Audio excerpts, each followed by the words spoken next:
আসসালামু আলাইকুম। তো আজকে আপনাদের সঙ্গে শেয়ার করব ফ্রিজের ওভারলোড কিভাবে কাজ করে, কিভাবে ওভারলোডে টিপ করে। তো এটি কিন্তু একটি হিটিং প্রক্রিয়ায় কাজ করে।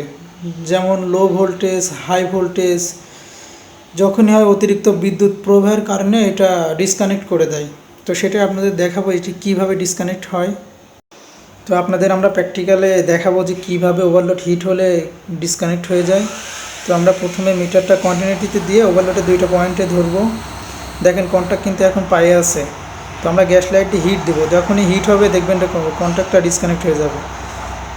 তো আমরা গ্যাস লাইট দিয়ে এখন হিট দিচ্ছি। যখনই হিট হবে দেখছেন যে হিট হয়েছে ওটা ডিসকানেক্ট হয়ে গেছে। তো ওভারলোডের কাজ এইগুলোই, আপনার যখনই বিদ্যুৎ বেশি ঢুকবে কিংবা হাই ভোল্টেজ কিংবা লো ভোল্টেজ যখনই ওভার হিট হবে তখনই ও ডিসকানেক্ট করে দেবে। মোটরটাকে সেফ রাখার জন্য কোনো রকম সমস্যা হলে ও ডিসকানেক্ট করে দেয়। তো ওভারলোড কয়েক প্রকার হয়, এখানে দুই প্রকার আছে। এটা যতক্ষণ না ঠান্ডা হবে ততক্ষণ আপনার এটা কন্ট্যাক্ট আর ঠিক হবে না। তো যখন ঠান্ডা হয়ে যাবে তখন এটার কন্ট্যাক্ট ঠিক হয়ে যাবে। এই যে আমার হাতে সাদা যেটা দেখছেন এটাও একটা ওভারলোড, ওইটাও আর একটা ওভারলোড।